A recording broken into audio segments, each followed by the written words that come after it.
भारत माता की जय, भारत माता की जय। देखो बच्चों, आज हम लोग फंक्शन में आगे कुछ और इम्पोर्टेंट बातें सीखते हैं और आज हम लोग सीखेंगे y equal to least integer of x।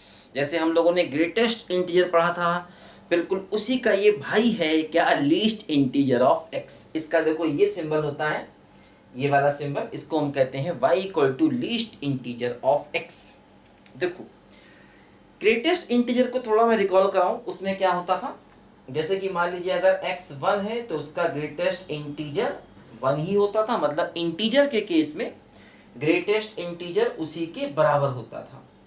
Integer के केस में कोई भी इंटीजर है पॉजिटिव या नेगेटिव तो ग्रेटेस्ट इंटीजर उसी के बराबर होता था।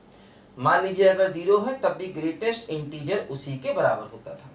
लेकिन अगर x इंटीजर नहीं है, जैसे कि मान लीजिए 1.9 है, तो ग्रेटेस्ट इंटीजर क्या हो जाएगा, 1 हो जाएगा, उससे लेस।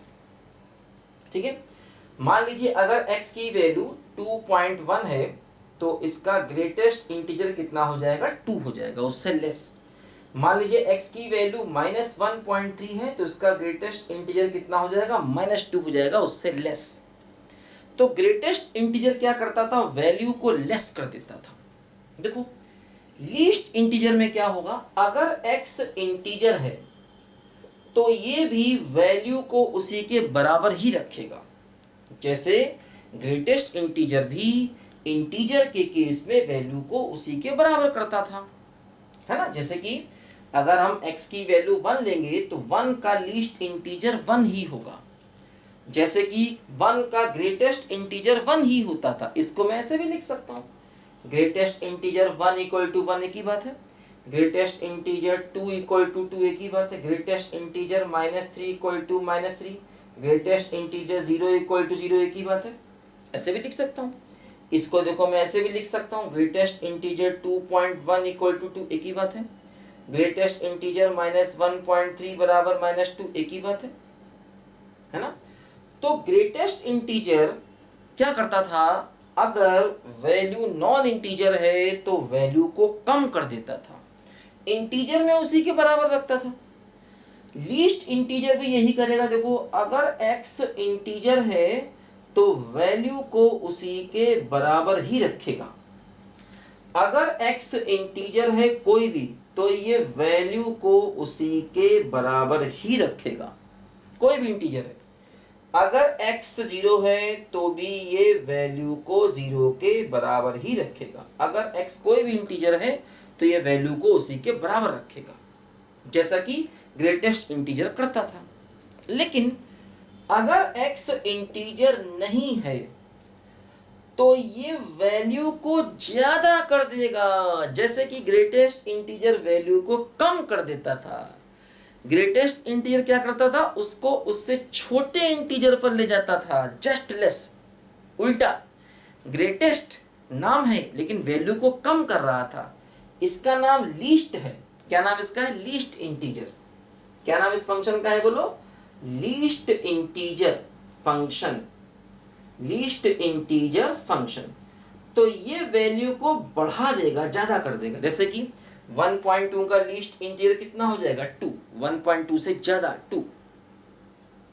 मान लीजिए अगर x है 4.3 तो इसका लीस्ट इंटीजर कितना हो जाएगा, 4, वैल्यू को ज्यादा कर देगा। ग्रेटेस्ट इंटीजर इसी को 4 पर ले आता, सॉरी, ये वैल्यू क्या कर देगा, 5। ग्रेटेस्ट इंटीजर की वैल्यू कितनी होती, 4, लेकिन लीस्ट की वैल्यू कितनी है, 5, है ना। 4.3 से बड़ा इंटीजर क्या हो जाएगा, बोलो, 5 हो जाएगा, है ना। तो लीस्ट और ग्रेटेस्ट में बस इतना ही फर्क है ना। जैसे कि देखो यहाँ पर 1.2 है ना, तो ये 1 है, ये 2 है, ये 1.2 है। तो 1.2 का अगर मैं ग्रेटेस्ट इंटीजर निकालता तो 1 आता, लेकिन इसी का अगर मैं लीस्ट इंटीजर निकालना हूं तो वैल्यू 2 आएगी, उससे ज्यादा आ जाएगी, है ना। देखो जैसे 4.3 है, 4.3 का अगर मैं ग्रेटेस्ट इंटीजर निकालता तो वैल्यू 4 आती, लेकिन अगर मैं 4.3 का लीस्ट इंटीजर निकालना हूं तो वैल्यू क्या हो जाएगी, 5, है ना। तो लीस्ट इंटीजर क्या करता है, नॉन इंटीजर के केस में वैल्यू को अगले इंटीजर पर ले जाता है, और ग्रेटेस्ट इंटीजर क्या करता है, नॉन इंटीजर के केस में वैल्यू को पीछे धकेल देता है। तो उल्टा काम कर रहे हैं, उसका नाम ग्रेटेस्ट है लेकिन वैल्यू को कम कर रहा है, इसका नाम लीस्ट है लेकिन वैल्यू को बढ़ा रहा है। कब, नॉन इंटीजर में, और इंटीजर में उसी के बराबर रख रहा है। इंटीजर में ग्रेटेस्ट इंटीजर की वैल्यू भी वही है और लीस्ट इंटीजर की वैल्यू भी वही है, कोई समस्या नहीं है दोनों में। बात समझे ना? इसको लिखो जरा बच्चों ध्यान से, फिर मैं आपको इसके बारे में कुछ और इंपॉर्टेंट बातें बताता हूं। सत्यम शिवम सुंदरम, हाँ सत्यम शिवम सुंदरम, सत्यम शिवम सुंदरम, हो सत्यम शिवम सुंदरम। ईश्वर सत्य है, सत्य ही शिव है, शिव ही सुंदर है। हाँ। देखो ध्यान दो बच्चों, मान लीजिए अगर मैं x की वैल्यू लेता हूं -1.2 तो क्या होगा, देखो ये 0 है, ये -1 है और ये -2 है, यहां पर कहीं -1.2। तो अगर मैं इसका ग्रेटेस्ट इंटीजर निकालता तो कितना आता, -2 ग्रेटेस्ट इंटीजर। लेकिन अगर मैं इसका लीस्ट इंटीजर निकालूंगा तो कहां पहुंचेगा, -1 पर पहुंचेगा। लीस्ट इंटीजर आगे वाला इंटीजर दे देता है और ग्रेटेस्ट इंटीजर पीछे वाले इंटीजर पर पहुंच जाता है। समझो बात को ध्यान से। मान लीजिए अगर मैं x की वैल्यू फॉर एग्जांपल -2.3 लेता। अब देखो 2.3 ये -2 है, ये -3 है, तो ये -2.3 यहां होगा। तो इसका अगर मैं ग्रेटेस्ट इंटीजर लूंगा तो क्या हो जाएगा, बोलो -3 हो जाएगा, -3 उससे कम पड़ जाएगा। और अगर मैं इसका लीस्ट इंटीजर लूंगा तो ये वैल्यू को बढ़ा देगा, यानी कि ये वैल्यू को -2 पर ले आएगा, लेकिन होगी इंटीजर। ग्रेटेस्ट इंटीजर का भी आंसर हमेशा इंटीजर होता है और लीस्ट इंटीजर का भी आंसर हमेशा ही क्या होता है, बोलो इंटीजर होता है। जैसे मैंने बताया था ग्रेटेस्ट इंटीजर का पूरा नाम होता है ग्रेटेस्ट इंटीजर लेस और इक्वल टू x। उसी प्रकार लीस्ट इंटीजर का नाम होता है लीस्ट इंटीजर ग्रेटर और इक्वल टू x, है ना? मतलब लीस्ट इंटीजर की वैल्यू उसके बराबर होगी या उससे ग्रेटर होगी, है ना? ग्रेटेस्ट इंटीजर का पूरा नाम क्या था, ग्रेटेस्ट इंटीजर लेस और इक्वल टू x। और लीस्ट इंटीजर का पूरा नाम क्या है, लीस्ट इंटीजर ग्रेटर और इक्वल टू x। बात समझे? तो लिखो जल्दी से। तो ग्रेटेस्ट इंटीजर और लीस्ट इंटीजर ये दोनों आपस में भाई बहन हैं, भाई बहन का रिश्ता है इनके बीच में। अभी रक्षाबंधन आने वाला, राखी बांधेंगे एक दूसरे को, ये काफी प्रॉपर्टी दोनों में सेम है। लिखो जल्दी से। राम अवध में, काशी में शिव, कान्हा वृंदावन में। देखो ध्यान दो बच्चों, लीस्ट इंटीजर में क्या होगा समझो जरा ध्यान से। जैसे देखो इसको अगर हम डिफाइन करेंगे y equal to least integer of x, इसको डिफाइन करेंगे, देखो क्या होगा। y की वैल्यू हो जाएगी, अगर हम ले रहे हैं x को 0 और 1 के बीच में, तो इसकी वैल्यू हो जाएगी 1। बोलो, जैसे अगर हम 0.1 रखें, 0.2 रखें, 0.3 रखेंगे तो वैल्यू क्या पहुंच जाएगी, 1 पहुंच जाएगी, 1 आगे पर। अगर हम x को लेंगे 1 और 2 के बीच में, 1 और 2 के बीच में, तो इसकी वैल्यू कहां पर पहुंच जाएगी, 2 पर, उससे आगे, है ना? 1 पॉइंट समथिंग, जैसे 1.1 ले, 1.2 ले, तो वैल्यू कहां पहुंचेगी, 2 पर। बात समझे? एक बात और ध्यान दो, अगर x 1 के इक्वल होगा तभी वैल्यू 1 ही होगी, लेकिन अगर x 0 के इक्वल होगा तो वैल्यू 1 नहीं होगी। इसी प्रकार अगर x 2 के इक्वल होगा तभी वैल्यू 2 ही होगी। अगर x को लेते हैं 2 और 3 के बीच में तो वैल्यू कितनी होगी, 3 होगी। तो ये है हमारा लीस्ट इंटीजर। और याद करो ग्रेटेस्ट इंटीजर क्या था, ग्रेटेस्ट इंटीजर देखो ये था, x को 0 और 1 के बीच में ले रहे थे तो वैल्यू 0 थी, x को 1 और 2 के बीच में ले रहे थे तो वैल्यू 1 थी, x को 2 और 3 के बीच में ले रहे थे तो वैल्यू 2 थी। देखो ग्रेटेस्ट इंटीजर में, है ना, इसमें क्या था कि देखो लेफ्ट साइड में इक्वल था, इसमें देखो राइट साइड में इक्वल है, और इसकी जो वैल्यू है वो हमेशा ज्यादा वाली, जैसे x अगर 0 1 के बीच में है तो इसकी वैल्यू 1 आई, x अगर 1 2 के बीच में तो इसकी वैल्यू 2 आई, और ग्रेटेस्ट इंटीजर में वैल्यू कम हो रही थी, 0 1 के बीच में तो वैल्यू 0, 1 2 के बीच में तो वैल्यू 1। तो देखो ग्रेटेस्ट इंटीजर क्या करता है, ये कम वाली वैल्यू को पकड़ता है, मतलब जैसे अगर 1 2 के बीच में तो 1, 2 3 के बीच में तो 2, और ये क्या करता है ज्यादा वाली वैल्यू को पकड़ता है, अगर x 0 1 के बीच में तो 1, 1 2 के बीच में तो 2, 2 3 के बीच में तो 3।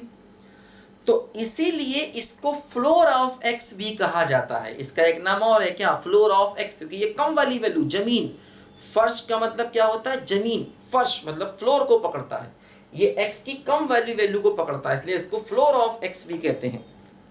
इस फंक्शन का नाम फ्लोर ऑफ x भी है, क्योंकि ये हमेशा x की कम वाली वैल्यू को लेता है और ये x की ज्यादा वाली वैल्यू को लेता है, इसलिए इस फंक्शन को सीलिंग भी कहते हैं, ceiling, ceiling of x। Ceiling जानते हो ना, ये सीलिंग फैन, छत का अंदर वाला हिस्सा, छत का जो अंदर वाला पार्ट होता है ना, जो कमरे से दिखता है, उसको कहते हैं सीलिंग, और छत के ऊपर वाला पार्ट उसे कहते हैं रूफ, रूफ छत के ऊपर, तो रूफ, सीलिंग, एक टेरेस होता है, टेरेस।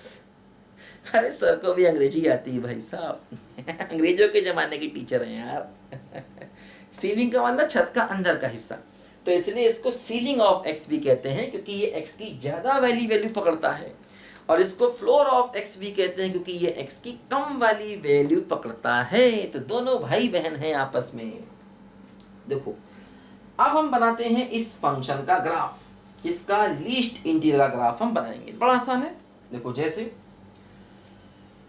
अगर हम 0 ले लें, 1 ले लें, 2 ले लें, और यहाँ पर देखो 3 ले लें। देखो अगर हम x को 0 1 के बीच में करेंगे तो y का वैल्यू कितना, 1। देखो y बराबर 1, y बराबर 1 लाइन, 0 पर इक्वल नहीं है तो सर्कल, और 1 पर इक्वल है तो डॉट, ठीक है। 1 2 के बीच में देखो y बराबर 2 लाइन, यहाँ सर्कल, यहाँ डॉट, तो ये देखो ये 1 और ये देखो 2, ठीक है।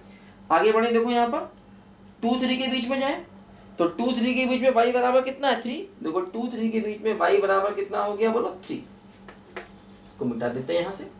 देखो ये हो गया यहाँ पर 3। तो इस प्रकार से देखो ये ग्राफ चलेगा, पीछे जाएंगे देखो ये वैल्यू आ जाएगी यहाँ पर 0, ऐसे करके ये वैल्यू देखो यहाँ पर 0 आ गई।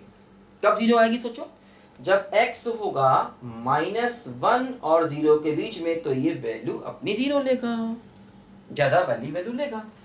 तो देखो इसको हम सीलिंग फंक्शन भी कहते हैं, इसको भी स्टेप फंक्शन कह सकते हैं, क्योंकि इसका भी ग्राफ स्टेप के फॉर्म में है, स्टेप, सीढ़ियों की फॉर्म में। जैसे ग्रेटेस्ट इंटीजर को भी हम स्टेप फंक्शन कहते थे, उसका ग्राफ सीढ़ियों की फॉर्म में था, इसको भी स्टेप फंक्शन कहेंगे क्योंकि इसका ग्राफ भी सीढ़ियों की फॉर्म में। स्टेप फंक्शन दोनों ही हैं, ठीक है, लेकिन बड़ा फर्क है, उसे कहते हैं फ्लोर ऑफ x और इसे क्या कहते हैं बोलो, ceiling of x, fractional part, sorry ये क्या है, लीस्ट इंटीजर, और वो क्या था, ग्रेटेस्ट इंटीजर। तो देखो ये तीनों आपस में एक दूसरे से मिलते जुलते हैं, ग्रेटेस्ट इंटीजर, फ्रैक्शनल पार्ट और लीस्ट इंटीजर। तो देखो इसमें क्या होगा, अगर हम इसका डोमेन देखें तो इसका डोमेन R है, क्योंकि x की सारी वैल्यू कवर कर रहा, x 0 1 2 -1 नेगेटिव भी है, पॉजिटिव भी है, x की सारी रियल वैल्यू ले रहा है, कोई दिक्कत नहीं है ना।